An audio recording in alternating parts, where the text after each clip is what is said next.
Welcome everyone, this is Kim Burns. This is a mini topic series on the FDA's Orange and Purple books. What's the purpose of the mini topics? Well, first of all, they are to supplement your readings, lecture slides, notes, discussions, and or any other assigned materials that we have. There's some key points in here on a topic that sometimes people might find confusing, so this might help clarify. It's pretty much some quick information regarding some of the basics, the who, what, when, where, why, and how of something. And to keep in mind, this brief presentation does not represent or include all the information expected on the topic. The FDA Orange and Purple books. Got some pictures here for you. These are published and updated by the FDA. When I say published, the Orange book used to actually be hard copy. But today these are electronic. You can still get some things online. You might be able to get them in a PDF, but basically we say published because they are still put out by the FDA. They are guidance put out by the FDA as a resource or a reference. They are not law. However, your state will address substitution laws for dispensing medications and whether or not you can substitute products for them. They may reference the Orange book or the official name for it, as well as the Purple book. If so, that's what we deem an Orange book state and a Purple book state, and many states actually refer to both of them. Or some states say pharmacists are to use their professional judgment and resources out there. Obviously, this would be a resource out there in addition to any other materials. In practice, you may not be going into these books directly. So today, when I talk about that, you may not be doing that a lot in practice, although you should be familiar with how to do it. And the reason why that is you will be using the information in here, especially in dispensing rules. However, your workflow or your computer databases may actually incorporate the information from here already into their systems. So what I mean by that is if a patient comes in or has a new prescription for a brand name product and you're going to dispense it and you pull it up in the computer database, it might automatically link to generically equivalent products or at least show you the codes of the generic products out there of whether they are equivalent or not. As I said, we can access these electronically, so that's good. Here are the pictures of the electronic websites, if you will, or screenshot. On the left is your Orange book, and on the right is the Purple book. Just briefly from the FDA, this is how they explain the difference from conventional drugs to biological drugs. The Purple book is newer and it's for biological products. The Orange book that's been around for decades is for conventional drugs. So when we think about the term conventional drugs, think about a chemical structure that we can easily identify and we know exactly what it is, such as like penicillin. But when we get into the biological products, they might be large molecules, they might be combinations of different things, very, very big. So the process to evaluate a quote brand name to a generic product is much different when we get into these conventional versus the biologicals. So that's why we actually need two different reference products. We can't use the same standards for both. If you're interested in reading more about this, you can go to the FDA website. The Orange book. As I said, we have the electronic version. If you use the electronic version, there is still a preface and introduction to the Orange book that has some very important information. Or if you're using a PDF, I guess, or quote, a published one, then you would have it in the book there.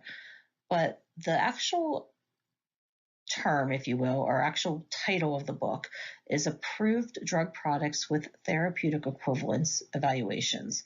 So if you ever see that or hear that, that's actually the Orange book. The state laws that incorporate it might actually refer to it that way, so you should be familiar with what the actual name of the book is or the title. So this, again, is very important for you in practice when you are dispensing or when you're trying to see if drug products are equivalent to each other, and we'll get into what the definition of that is. So when you look at products, and you may have to be you may have to evaluate them, and you may only be allowed to basically substitute certain products that are evaluated a certain way. So for patient safety reasons, for clinical importance, you need to understand what these are. The Orange Book does have multiple parts, but we're really today on this presentation just going to focus on how it first lists approved prescription drug products, but then more importantly for us today is the therapeutic equivalence evaluations of them. And if you're just wondering why it's called the Orange Book, my understanding is from reading something, I think, is that when this was developed, it was in the fall and maybe they finished it in October, and it's like, how are we going to name this? And someone said, well, it's Halloween time, you know, it's fall, let's call it the Orange Book. So I think that's really how it came up. There's not a rhyme or reason to it. For the Orange Book, this preface and this introduction, as I said, has important information. I pulled out a few terms or definitions that are important for you to understand when we're talking about the substitution of products. So you can see here I have pharmaceutical equivalence, therapeutic equivalence, bioavailability, and bioequivalence. So therapeutic equivalence is an approved drug product that's considered to be therapeutic equivalent. Basically, they are pharmaceutical equivalents that is bioequivalence. So you need to understand what a pharmaceutical equivalent product is, and you need to understand what bioequivalence is to know what a therapeutic equivalent product is. So if you read those, you might have a better understanding. And then the bioequivalence is basically where there's not a significant difference in the two products that are being compared, that they meet the FDA standards. So we have a reference product, which is traditionally the brand name product, and then we have a generic product or another product that's trying to be evaluated against the reference product. So are they bioequivalent? There's FDA standards out there. They don't have to be exactly the same in the body. There is some variances allowed. You can read more about that on the FDA website if you're not familiar with that. But pretty much in clinical practice, they've deemed to be the same in how they work. So that's an important term. And I just mentioned the reference listed drug. That's also important because, like I said, you're going to be looking at a reference product, which is usually the brand name, trying to see if generic products are equivalent to it, and there's going to be some ratings to look at. I just mentioned ratings. That's how the Orange Book determines if something is therapeutic equivalent or not. So they give it ratings. So it's called a therapeutic equivalent evaluations codes, or you may hear a TE code. But this is a coding system that the FDA uses to determine if a product, or to share with us, I guess, if a product is a therapeutic equivalent. Now, there's going to be, in general, 2 letters for this code.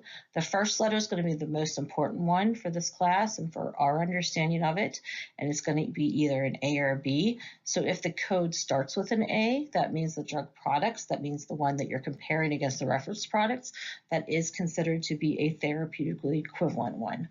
If it's a B code, then the one that you're comparing against the reference is not an equivalent product. Doesn't mean that it's a bad product, just means that it's not meeting the standards of the FDA to whatever the reference product is. And then you're also going to have a second letter. The book talks about that. The FDA talks about that. It's additional information. So for this presentation, the A and the B are going to be the most important. And there are going to be limited times where we actually have some numbers and some other things in those codes as well too. But in general, that's the most important thing to understand is the first letter of the 2-digit code. So as I mentioned, there are some other circumstances. I do want to just point out to you that this is where we have basically multiple reference products.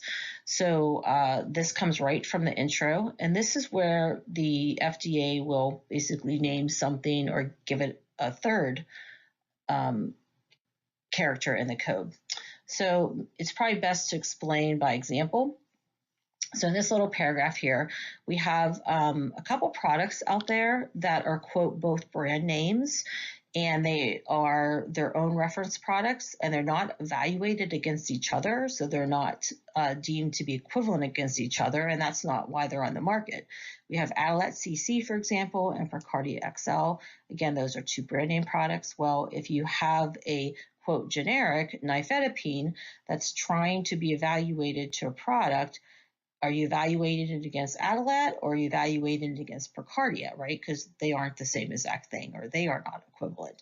So how can the FDA communicate that to whoever's looking at these ratings, such as the pharmacist?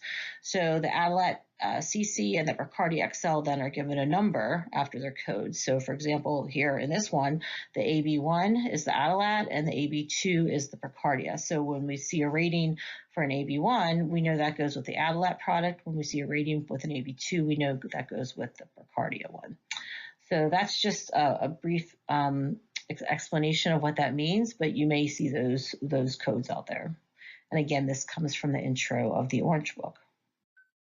There are also going to be some special circumstances, specifically the levothyroxine. Now, there's a number of products out there that are reference products, and there's also a number of, quote, generic products that are then linked to multiple reference products, and then some of the reference products are actually linked to each other too. So it gets a little bit more confusing than the example I just gave you. So the AB1s and the AB2s, 3s, and 4s are still in play, except sometimes when you see these, you don't know because there's so much going on between the reference products as well as, quote, the generics.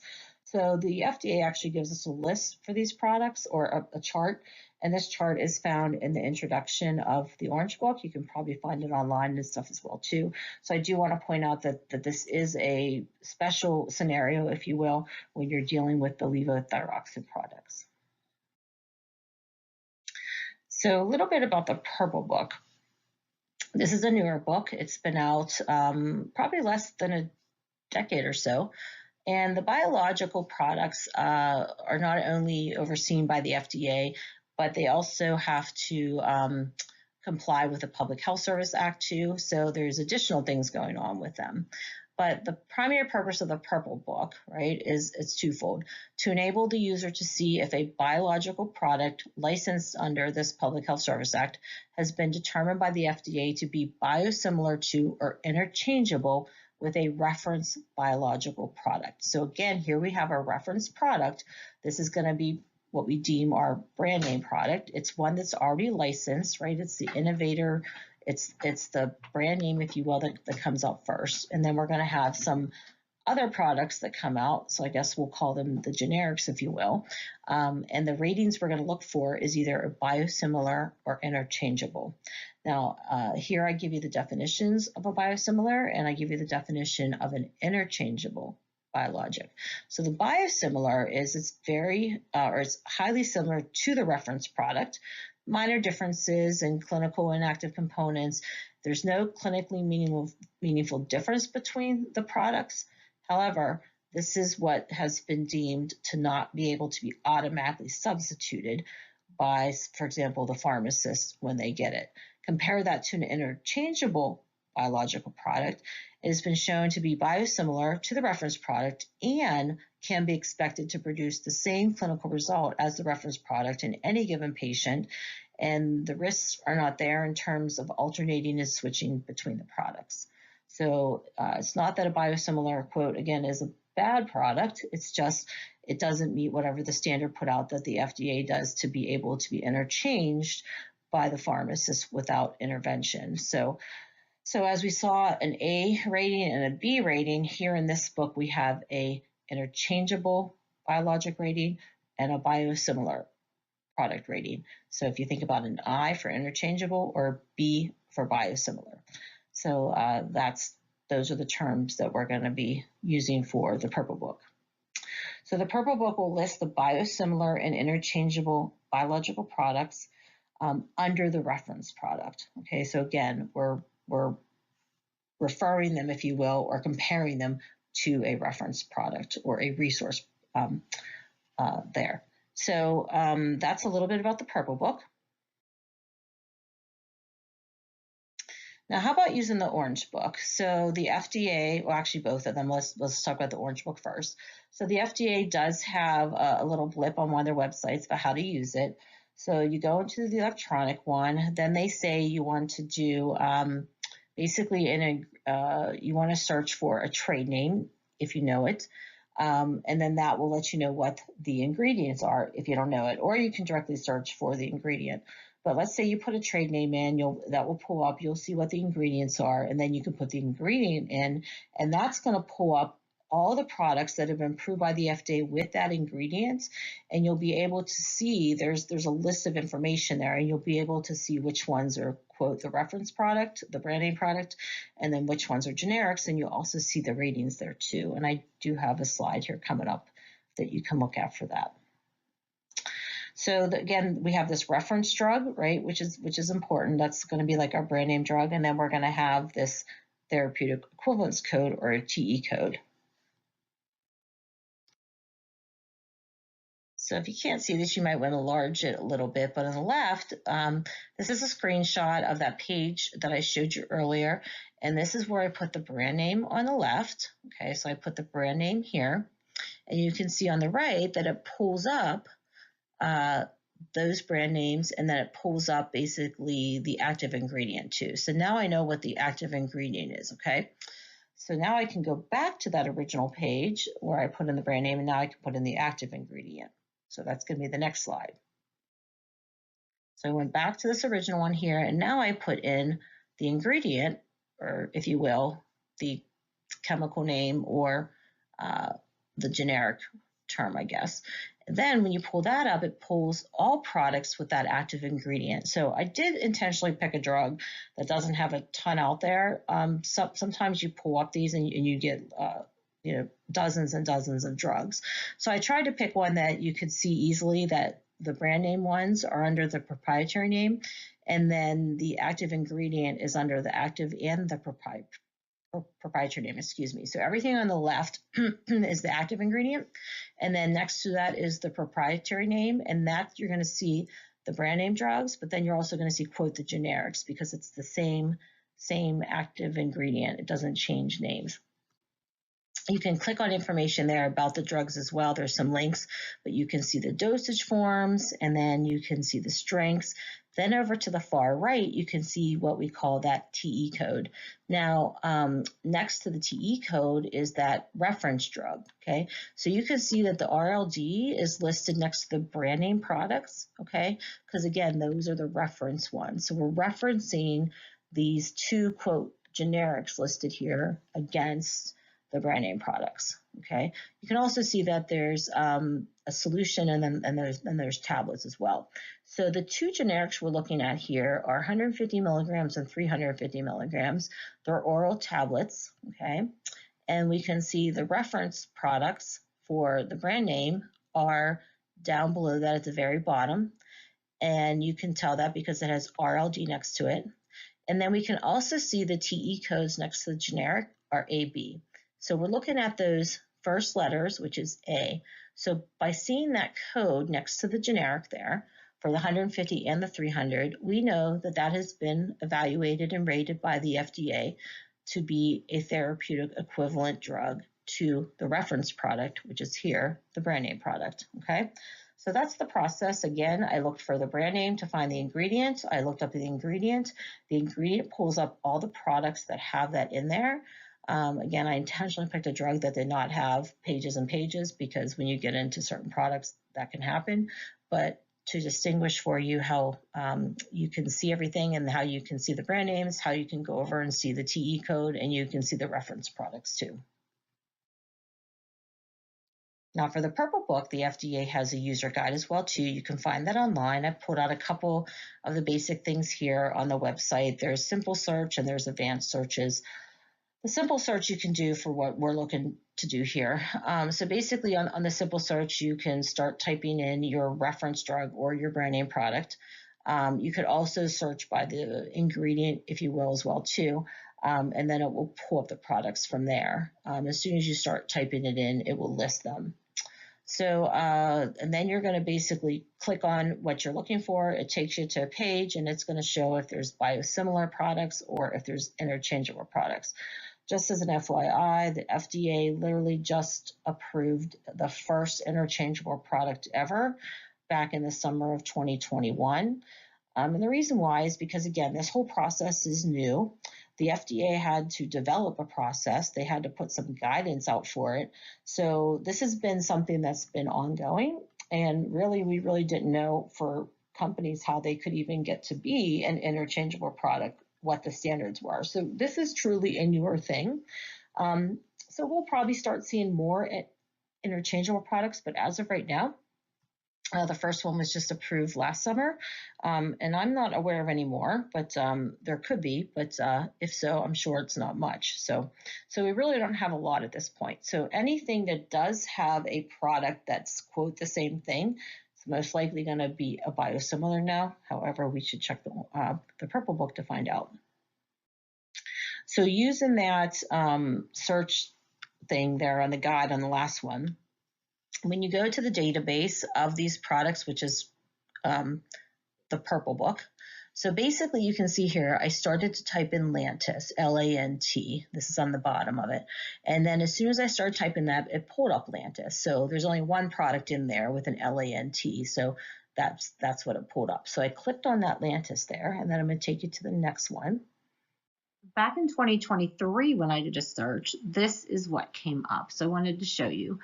You can see that there was a biosimilar that was available, and there was an interchangeable, okay? So the little first card that came up was the biosimilar and the interchangeable. And if you would hover over those little eyes, it would give you the definition. So the biosimilar would be one that the FDA says is very similar, but not in those states that adopt their philosophy on the definitions would not be able to be automatically substituted without an intervention. The interchangeable would be one that they would say could be substituted. So it's like, if you look at the Orange Book, like an A rated would be like an interchangeable, a B rated would be like a biosimilar. Again, but this was back in 2023, okay? Jump ahead to 2024, I did the search. You can now see that both of those products I showed you are interchangeable. So, and the reference products actually now, there's multiple ones of them too. So just wanted to show you how things change. So that was from 2023 to 2024. So just over the time period that I recorded one to the next, I wanted to show you the time frame. So again, same product searching Lantus, just two different time frames. So what does that mean? In this particular instance, Lantus was my reference product, okay? I was looking to see if Semglee was, well, the interchangeable products, right? Originally, when I looked it up in 2023, Semglee was an interchangeable biosimilar. So assuming my state followed the Purple Book, and the FDA definition of all that, I could do that interchangeable without an intervention from the prescriber. But in 2023, there was a biosimilar. I could not automatically interchange that. But back when I then went back in 2024, there was now two interchangeable products. So there was, quote, like two generics that I could look to substitute, right? So again, if the prescriber writes for Lantus, that was a reference product, then I could look up and see, quote, if there was generics, interchangeable ones would be the ones that would not require intervention, and the biosimilars. Now you have to think about, switching back and forth between those, like anything else. Do you want to just go back and forth? What is the best for the patient, right? Talking to the prescriber if you're switching things, or how that works. But I guess the purpose here is understanding the definitions of interchangeable and biosimilar. If you think about it as an Orange Book thing, A rating would be like an interchangeable, B rating would be like a biosimilar. In terms of in terms of a Purple Book state, whether or not you need to talk to the prescriber or not. And then on the other side of that too, I just want to mention that some states do require, even if it's an interchangeable rating, and you can substitute that without contacting them at the beginning. Sometimes you do need to notify them, even if it's like in an electronic health record, that you did do a substitution. So you always want to check your state law, because they are the ones that dictate exactly how you substitute and what the requirements of them are. So summing up things, key points. So we have an Orange Book and we have a Purple Book. They're both FDA references. The Orange Book is for conventional drugs. The Purple Book is for biological products. When we think about the terminology, even though there are definitions in there, we generally think for both books, if there's, quote, a generic product, can we then substitute it when I get a prescription for a brand name product, right? So with the Orange Book, it's going to give you a therapeutic equivalence code. Okay, that first letter is very important. If it's an A, it means it's equivalent. If it's a B, it's not equivalent. So if it's an A, it means you can then substitute it, assuming that your state law follows the Orange Book or says to use it as a reference. But if it's a B rating, you're most likely not going to be able to substitute it, and you're going to have to get a prescription specifically for that quote generic if that's what the patient wants. You can't automatically substitute it. If you do substitute it and you don't have authority from the doctor or a new prescription for that generic one, that could lead to some problems as well too. So there is a second letter on that code. Again, we really didn't go into that, but you can see what the book says about it, as well as the FDA website. And we also saw that there are some special situations as well, such as the AB1 and AB2s. So the Purple Book, again, let's call it a generic, right? Product is going to be evaluated against the reference product. And the FDA is going to use terms biosimilar and interchangeable.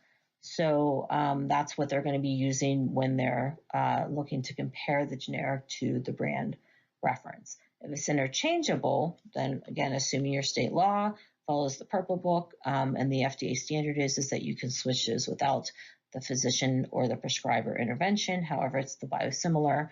Not that the patient can't get it, it's just that you're going to have to make an intervention to actually get a prescription for that. Okay, so those are some key points for the Orange Book and the Purple Book in terms of substitution from the practice of pharmacy. So do you need more help? Do you have more questions? I'll try and help you if I can. If not, you can also go to, of course, we have the text, the lectures, the discussion.